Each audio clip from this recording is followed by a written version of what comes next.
a superimposition on the reality. That ends one way or another.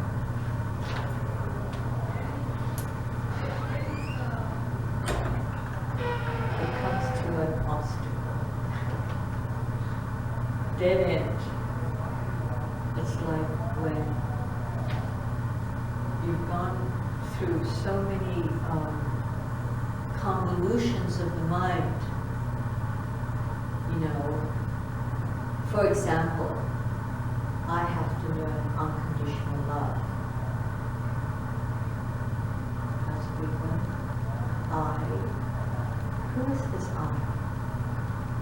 Have to learn unconditional love. I have to feel it in this situation. Okay, but what if it doesn't happen? And who is the lover? Who is the real lover here?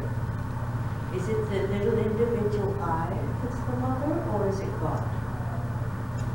God is the lover. So, that little I that thinks it can do things and it must feel things is not the true I.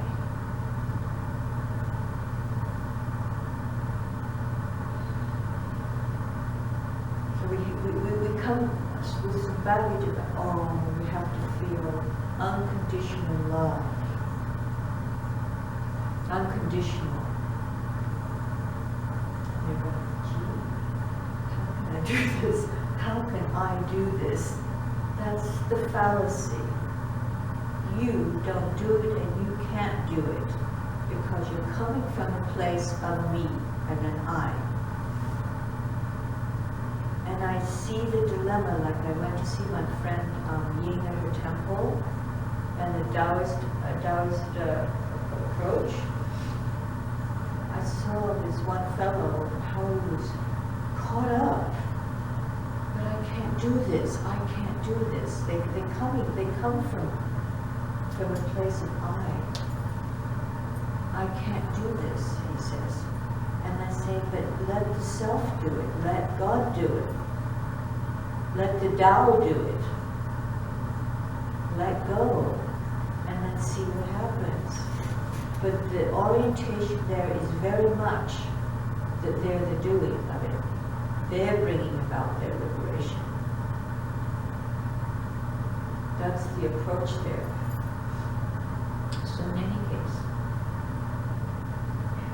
I've been favored with non-dual truth, which is that there is only God. And the rest of it is illusory and a passing show and ends.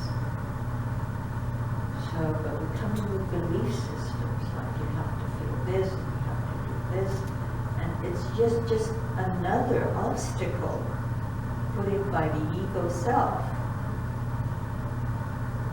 that undermines the reality. It's like, no, you're not going to do this.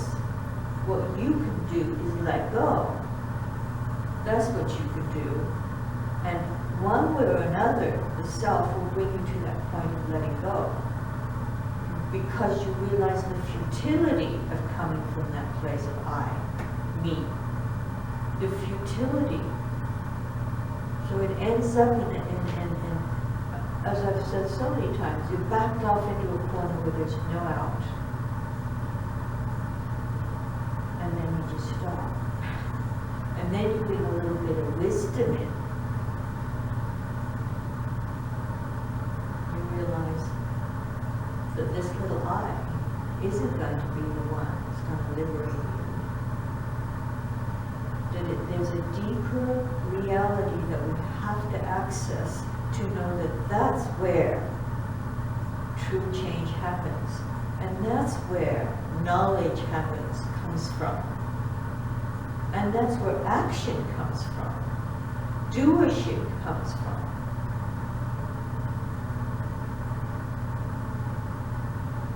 So some of us aren't as smart.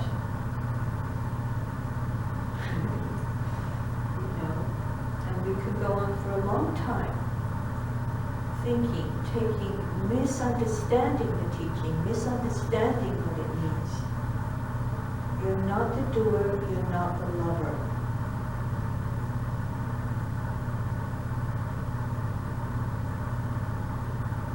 If you keep coming from a place of I and me and the doer, then that's going to end up, and the track is going to end. Because God is more powerful than that illusory sense of I. It will come to a stop, and what's left? The true I. That other power. You really can't jump, as I was seeing in this visual for myself. You have parallel tracks. You can't go from being an I and jump over to the other track unless this track stops. See, they're parallel. They're going along at the same time. You're stuck on this track thinking you're a me, an I, and I'm doing it. I'm going to do this, I'm going to do that, I'm going to feel this, I'm going to feel that. Then, thanks to God, you come to a dead end. Doesn't work. So at the dead end, it's over. Then there's nothing but the other track left. There is no hopping over.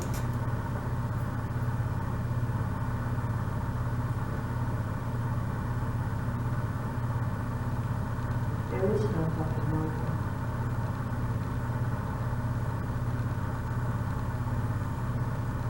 Not permanently. Not a permanent cover. This illusory track has to get stopped in its tracks. And then you have the true self shining right there. Has always been there. So it comes up to the forefront. Instead of being relegated to the background, it comes forward. It becomes where you operate from. It takes practice, and it takes life's experiences to get into that place of realizing, and you get so many indications of this, was it your last, when I mentioned the thing about losing my keys? I think so, yes.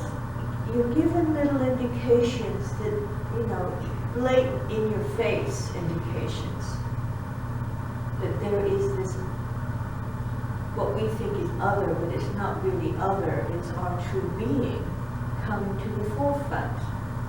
So Peggy, this, I'll repeat it for your sake. I had lost my keys in 2 lengths of a soccer field, very wide too.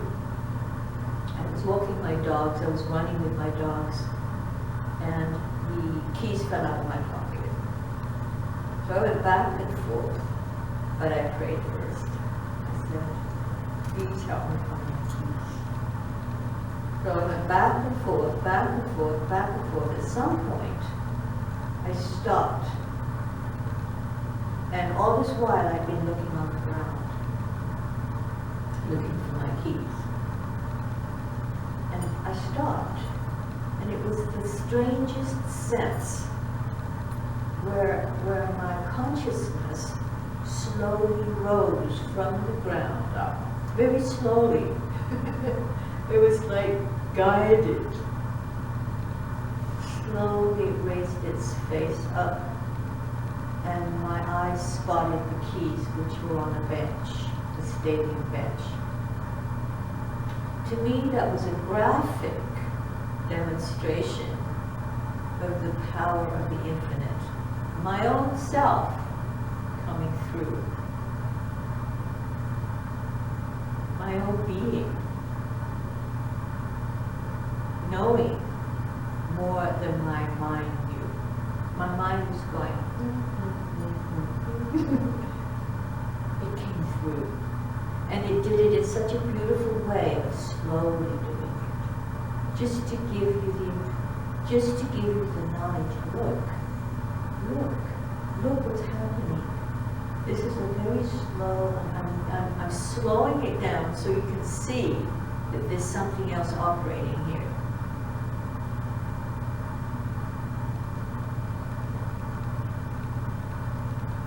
That's wonderful. We should all, and hopefully all, be having experiences of that nature to indicate that there is something, not a coincidence, but a true insight into God, into the vast absolute reality which permeates everything. So we don't give that the opportunity to run the show. We don't give it. We don't. That's at the bottom of my list. Why not just do nothing and watch what God does? Adyashanti has a text. The wisdom of doing nothing was the title of his thing. Adyashanti. The wisdom of doing nothing. Just do nothing and see.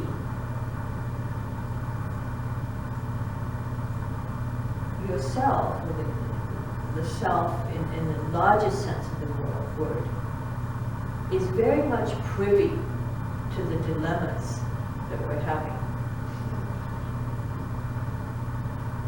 It's very privy. I mean, it's very it's your very being. It knows.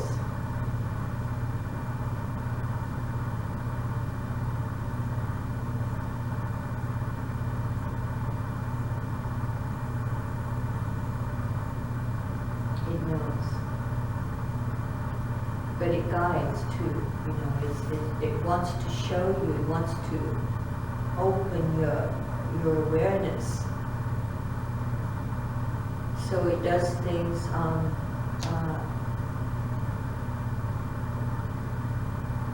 amazing ways. But if there is a strong attachment or conditioning from childhood that is so ingrained that you can't see the truth through it, it will interfere with that knowledge that comes from the Absolute. It will interfere with that because God is very, very sweet and very, very gentle. And it comes through when it's let in. If there's too much stuff going on in the head, you won't feel it or sense it or know it. How many people, when you walk around, know that God is operating in their life? They don't know it. They're so busy, glued to the iPhone or to anything visual or hearing, or the mind's concepts, which are limited. But we do have a sense that there is something more. I think most all of us do have a sense that there is something more. And we gravitate to that. We gravitate. Well, I don't know if all of us do, but we have a sense that this isn't cutting it. We're not quite getting the satisfaction we need from all of the stuff that we're watching, all of the stuff we accumulate, all of the fact that we're focused on this particular reality and all it can offer. It doesn't give ultimate satisfaction. It does not give it.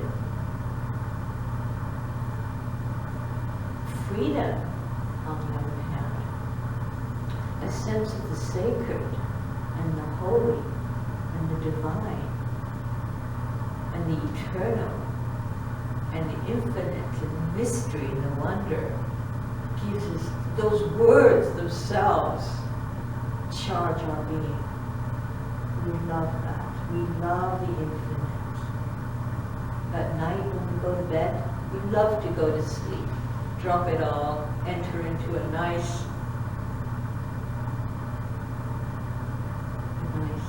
soothing entrance. Essentially, that's what we're doing. That's eternal consciousness. It's like that. It's untroubled. and we don't die when we die. Our consciousness continues on.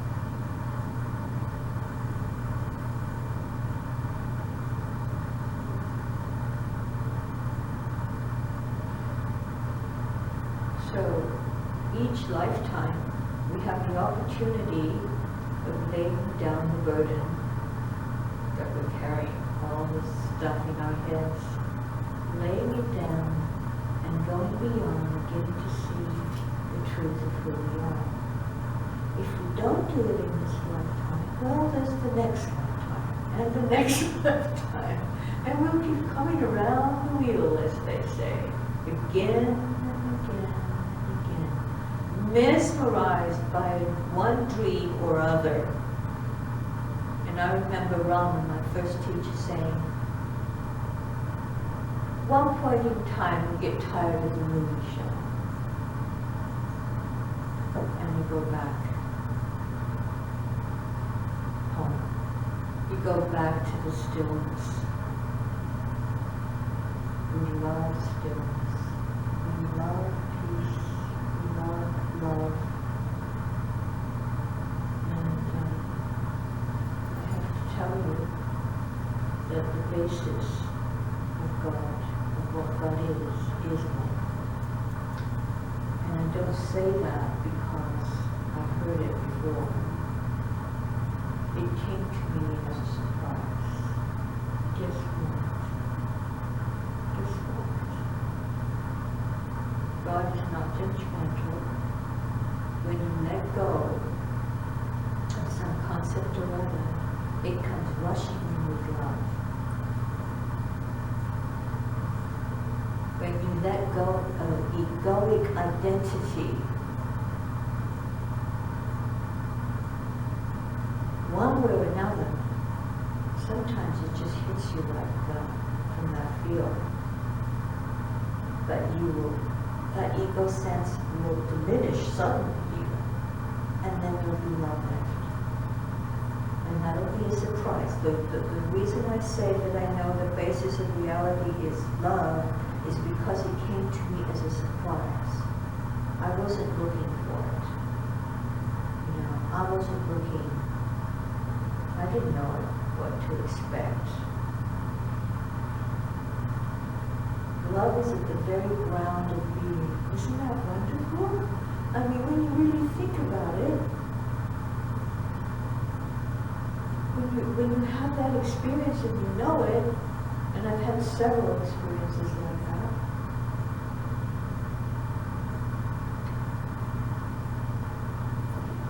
there was one time when this fellow next to me drove me absolutely livid by his being.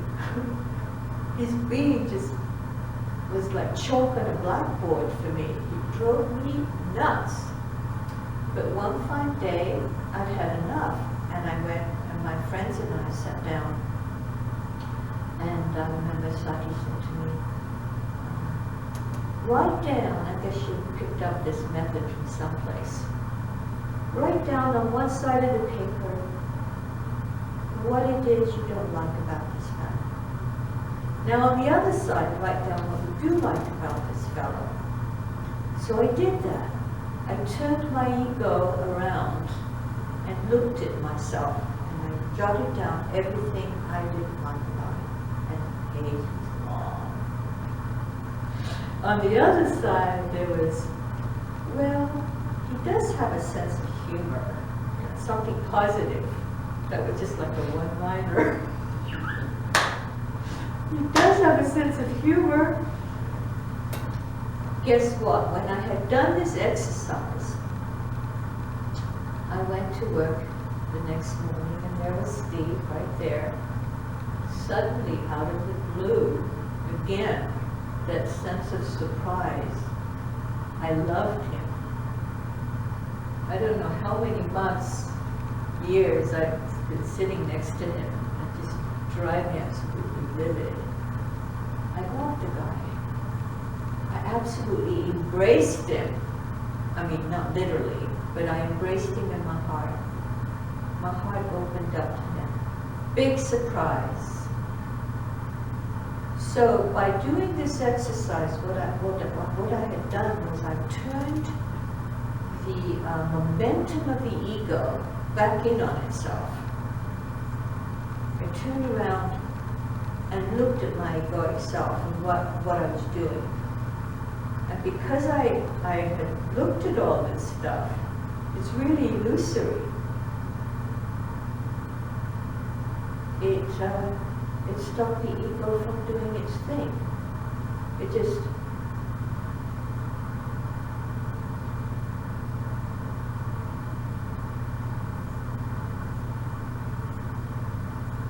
because I was letting this thing run, the show, you know, I was letting this go on and on and on without examining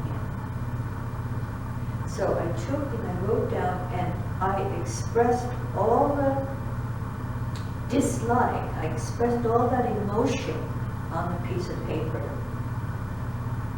I wrote down all the stuff. Oh, I can't stand this. Oh, I can't stand that. Right? All that emotion was actually expurgated, vomited up. I vomited up on the page and it was gone. But we have to turn around and look at the ego self to see what it does.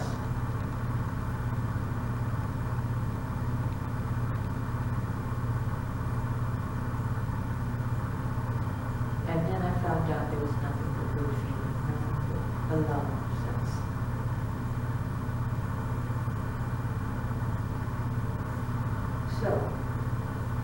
So my point is that the very ground of being is love. We may not know it, we just parrot the words because we've heard them from someplace, Christianity, whatever. God is love. Sounds good. But we find out for ourselves, one way or another, that it is true, indeed. Surprise, surprise. So let's see what he has to say about doership. Because that's what started off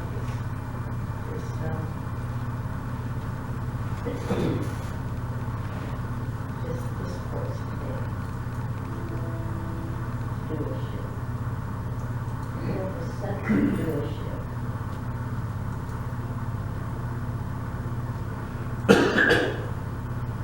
I didn't finish listening to this today. Yes, this morning.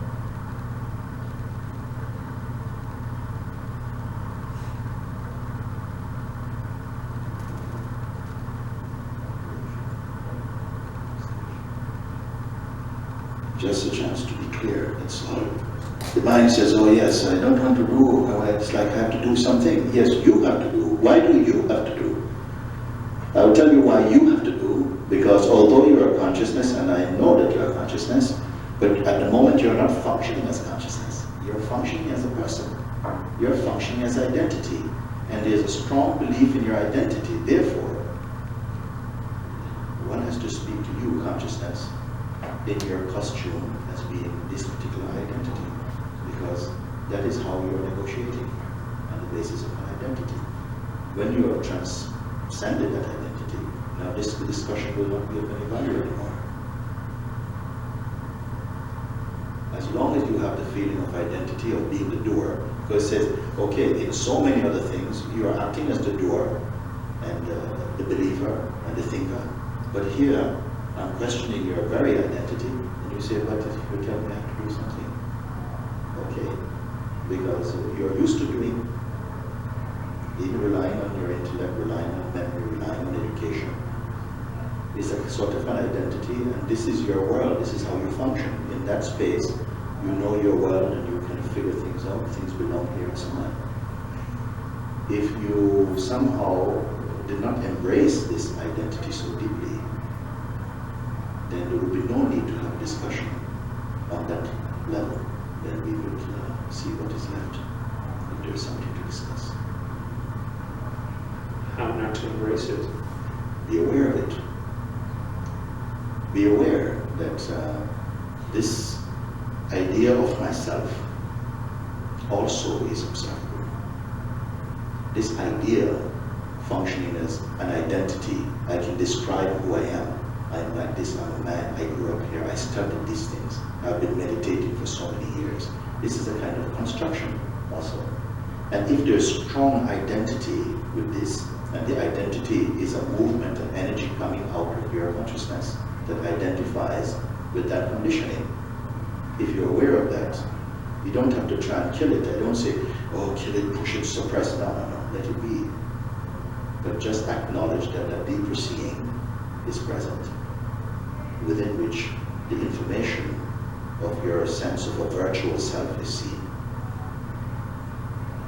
That you have a deeper awareness in whose presence the idea of being a person arises in that and is perceived. Consciousness identifies so strongly as being a person. It's full of limitations, full of judgments, full of anxiety, full of resistance, doubts. All of these things come vividly in your mind and being. Once you begin to recognize, but that's just a construct, it's not true, it's not solid. This identity, it's not consistent. It's always changing. When you were 6, you had a sense of who you are. When you're 10, you have a sense is different. When you're 15, you start to feel differently, you have stronger opinions. When you're 20, again, you go to war, 25, you come home one leg. Then at 30, you start to come against wars. And then 40, then you want to get rid of the world and whatever things. So which of these identity is correctly yours?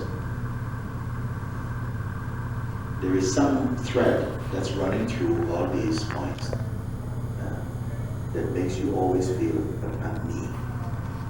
But that me is not your personality. That me is your being. That is consistently present. That is the common denominator underneath all the changeful identities. That feeling, I am. When you're conscious, you have the taste, I am. The knowledge that you exist. In deep sleep, you don't even have this knowledge that you exist. You have no pride, you have no belief. You don't know if you're a man or a woman. You don't know if you're married or divorced, you have children, whatever. You don't even have a faith. Nothing is there. Because the one for whom all of these arise, the feeling I of existence, that one is not even there. And all beings, they enjoy this state of complete abandonment, even of the identity, even of the most elevated knowledge, the knowledge I exist. In deep sleep, you're not carrying this knowledge. And all the beings want to go to that state. Every day, you, at some point, willingly or unwillingly, lay down your identity and all that it is associated with and go into oblivion. And you don't go into that state screaming. Like I say, we spend intelligently a lot of money to buy the best bed in order to forget everything.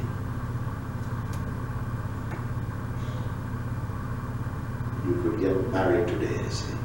This morning get married, this evening, honeymoon start. But when deep sleep comes, your bride or your groom will not be there with you. You will not be there. Then waking happens, consciousness grows. Then the feeling arises, I am. It's not even a surprise. I am. First the I am must come. Then the you are will follow. I cannot perceive you before I. First the light of I am must come. Then the sense you, then time will come, world will come, all will come. First I will come. And for most religion, in the quintessence of religion and spirituality is to try and get back to this place I am in its original innocence, before it began to identify with quality. I am this body, I'm a man, I'm German, I'm Japanese. That came after. That is secondary. It is not original to your being. that feeling I am. When that feeling I am shines alone by itself without association with any concept, the fragrance arising out of that self-awareness, they say Satsang, the intuitive awareness that you exist, and the consciousness of this existence, and the bliss or the joy that arises in that space. And all the beings, they say, are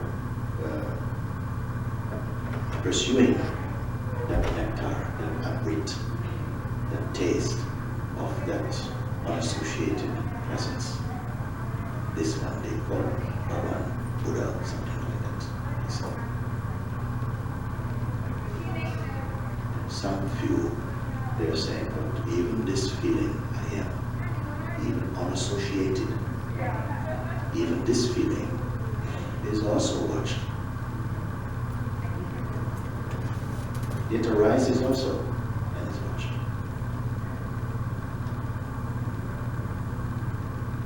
When you're in a position to observe that even that taste, that quintessential taste, is itself a phenomenon, you're in the unborn, the unspeakable. Where is that now? Right here. Right here. It is really what we are. Choicelessly. We're that. They speak about when, as though it doesn't depend on time. It's not located in time. Like when.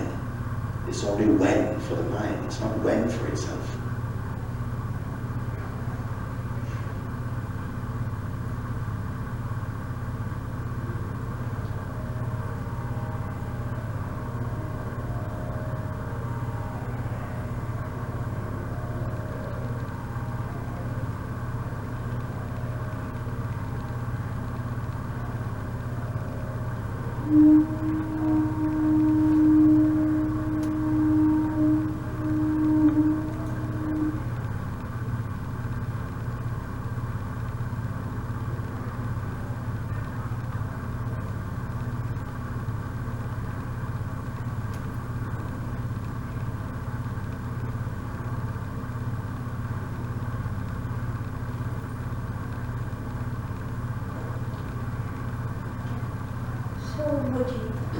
He's saying here,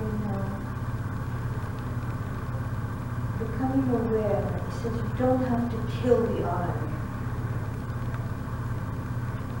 You don't have to kill the sense of me. You just have to become aware that it's a construct.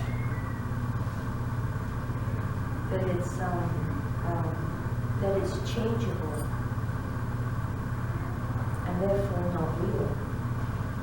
It's just an identity or a role that you've taken on. And it doesn't last. Rama used to say, it changes. That's how you know it's not real. That's how you know it's not real. So fine. Very fine. I mean, that's an approach. I mean, there's so many approaches that we have to come to the sense of God, what God is, and what we are not. So many different ways. Sometimes the little things are easy to do what he's saying. But what if you have a very heavy samskara, a tendency that comes from past lives, or not this life too, but a strong tendency? Then you're not going to easily give that up with some kind of realization that this is all a construct, because it has a very strong force in your being. Very strong force. So in that case, God has other ways. God has another way to do this. Ding. More? You want more? Ding. So it goes like that until you wake up, like, okay, I get it. So there's more ways than just one. He's kind of giving he says later in the speech. Sometimes though, we have to learn this either willingly or unwillingly. So the unwillingly is the part that you don't realize, essentially. You don't know. You're a little bit innocent in all of this.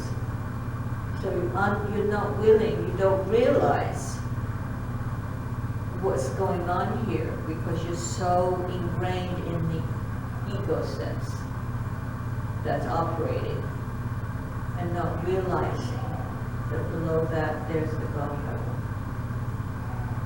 So one way or another, we're going to be driven to the God level, either by discrimination, using the mind and wisdom to realize that, hey, this is just a construct. But it may take a while, though, if it's a strong tendency in the mind.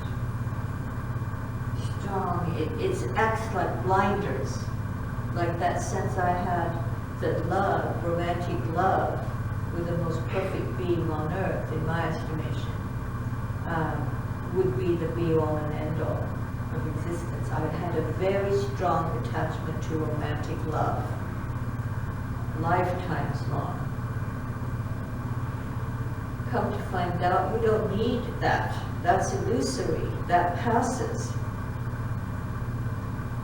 The love, the true love, comes from God, comes from your inner being. The foundation is love. You don't need to have it work out with somebody, which will end sometime. God is trying to show you the love that never dies.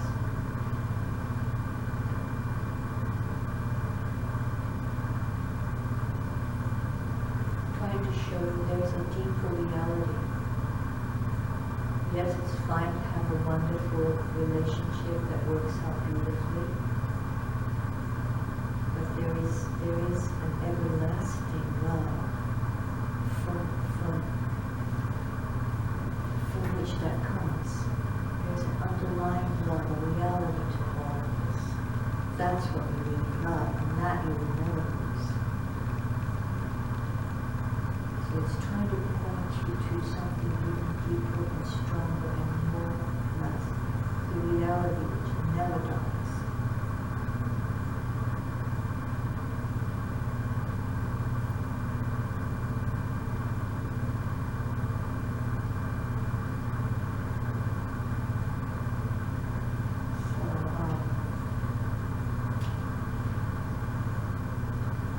He said something at the end there that I really don't have an answer for.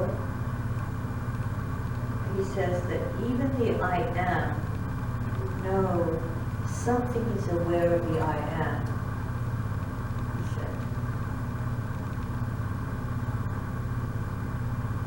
So this is something he's probably experiencing in our life. Something is aware of the I am. So we have a sense of I am, but that sense of I am is not something you really think about.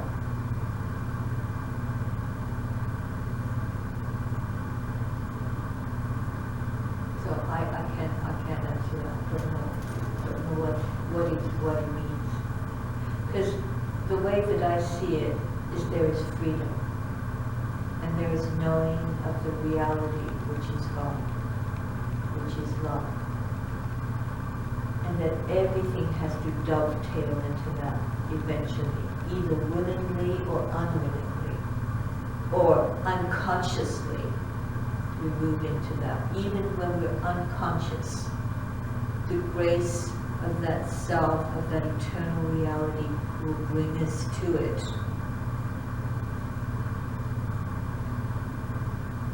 will bring us to the reality of what we are in essence. Questions? I haven't given you much time for questions. Nothing? Zip.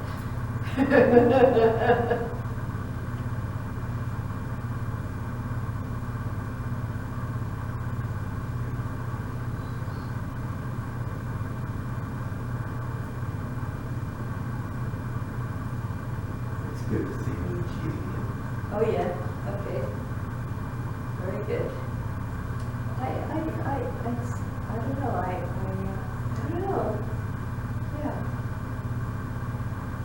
He seems, to me, makes understanding easier than some of the others. Really? Well, definitely as opposed to Rupert.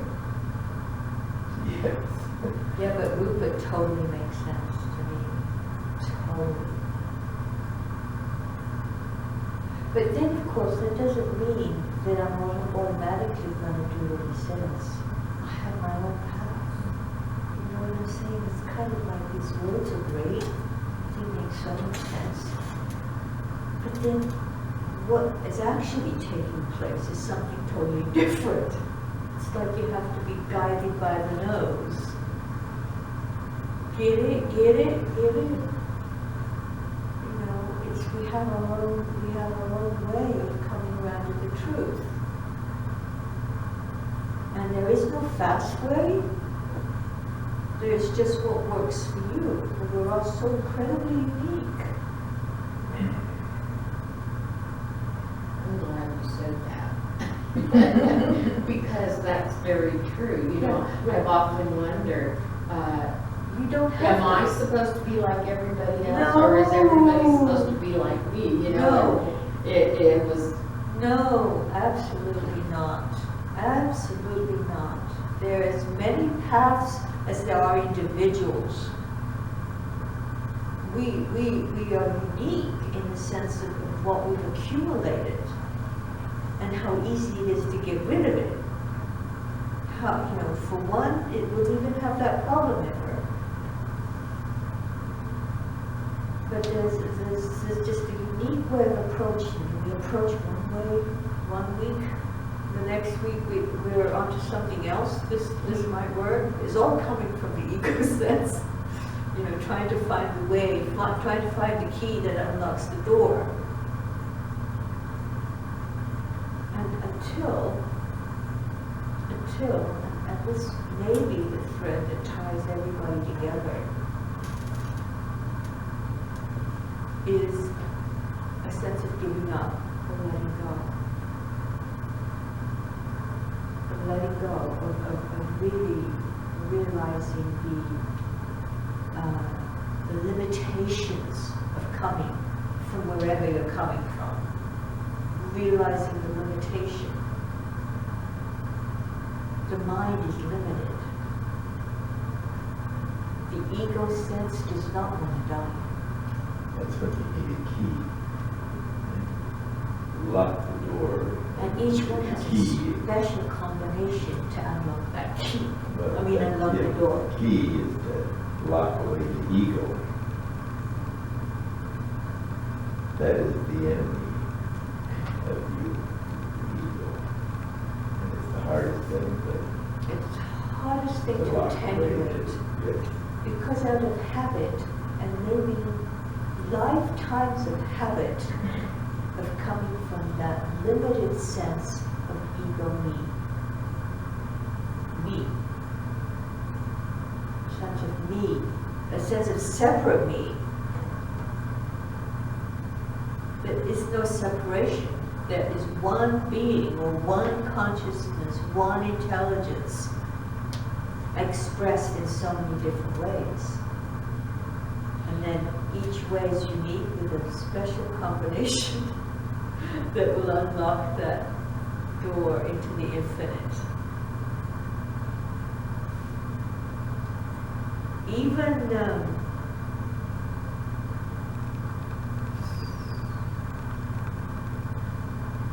so how do we get inspired for all of this, you know? what makes us go for it? Instead of just not doing anything. What is it?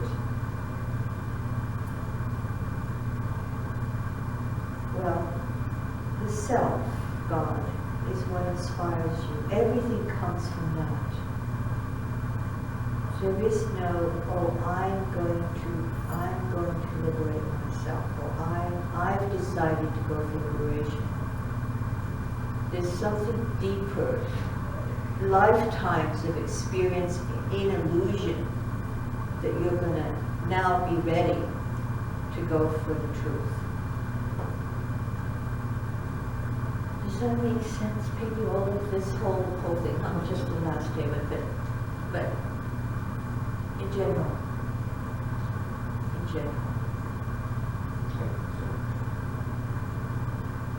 Is it in line with what you've heard in the past?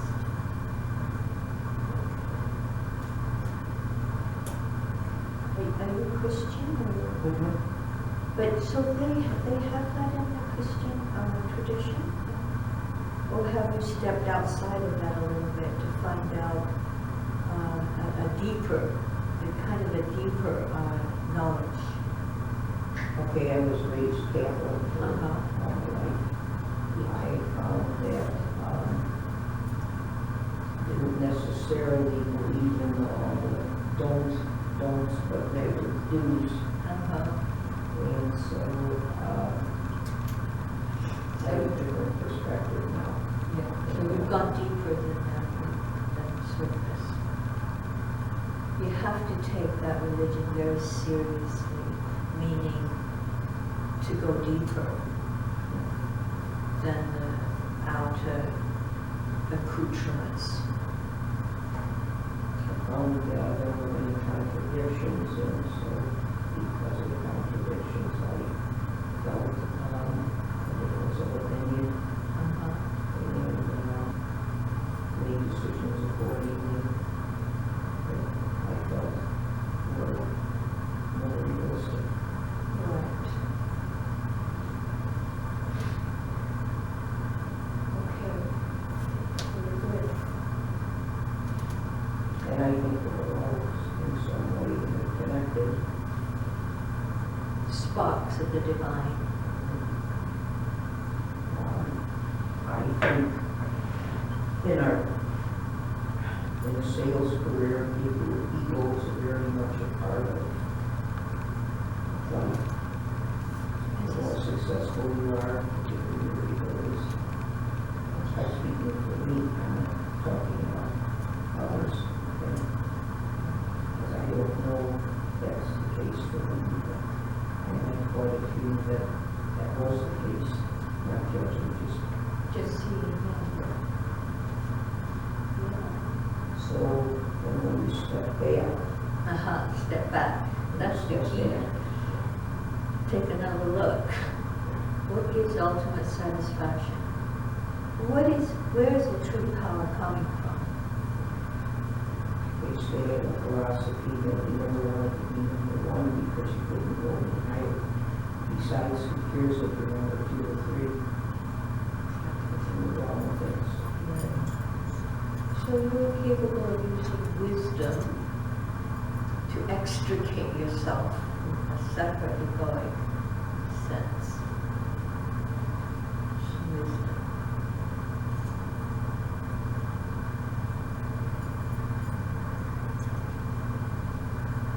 It's good. And I think everybody has their own set of gifts. Not people, Yeah. their own set of gifts. Whether you use it or don't, that's your call. Certainly hear that you all have a particular strength. And I think that as people get older, stuff, quote unquote, isn't as important as it was. Oh, material things? Yeah.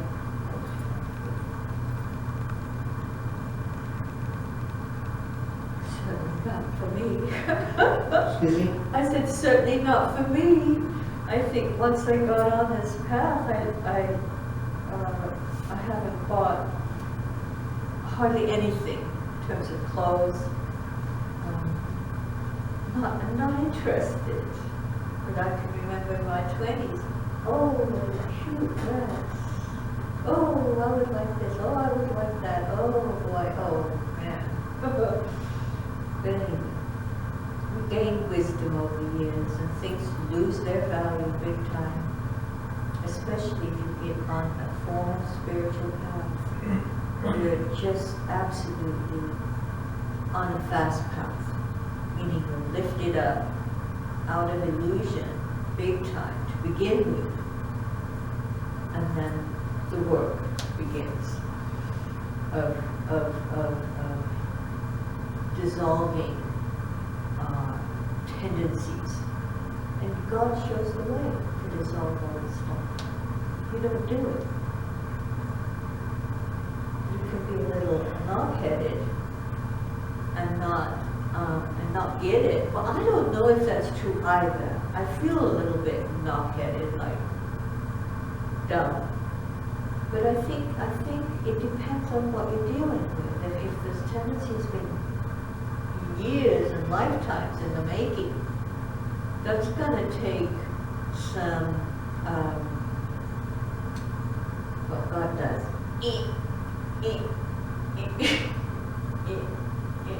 Drop it. Get to see the truth. Get to have some wisdom. See the truth. So, that comes in driblets. Wisdom for me has come in driblets. But I shouldn't put that down, like I said, because some things take longer to resolve.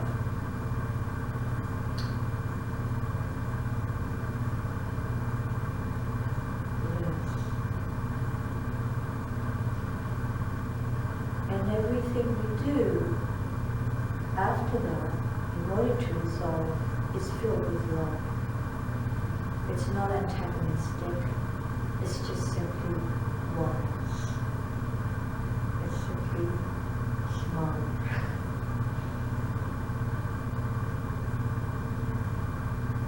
So trust in God, which by now we probably do, to bring you to that point of finding out what God is and who you are. Trusting God. Trusting yourself in that vast intelligence.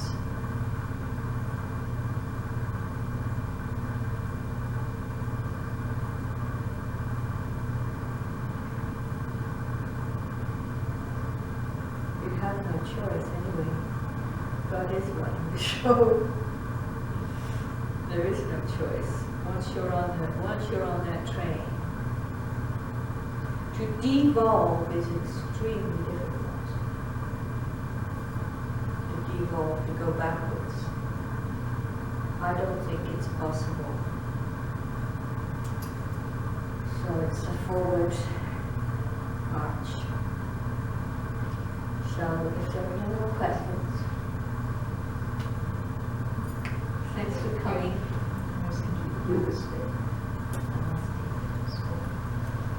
That's what they say in spiritual circles. Yes.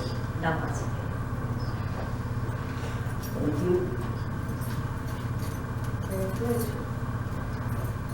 We have to get back to the house. We have some service coming over. I said you could call me 2:15. Thank you, Gina. I'll see you. Oh, a week from Wednesday. Because I won't be here Wednesday and I won't be here. Right. Enjoy that. Thanks for coming. Yeah. Thank you. Thank Thank you, you, Gina. Gina. I'm going to be Huh? so busy. You needed to get back on track. Busy, but that's why I like it. Isn't that awesome? I like to know that God has power. I returned the other book. What, honey? Did you sign? Oh, I signed the others, but I returned. you signed everything, right? You did, okay, good. My plate has been very full, so I've been the doer. Thank you. Get focused. All right, okay. See you next week. Yes, very good. Bye, Cecil. Bye-bye. Good to see you. Good to see you too. Yes. He told me on page 56, explained to me what happened with me, you know, as to how I became who I think I am. So, So on 56, on page page 56, of which book? That, he told me, it got Tony's book up there. yeah, It describes what you. what happened. What happened to you? Oh, cool. Yeah. Very good. Really good.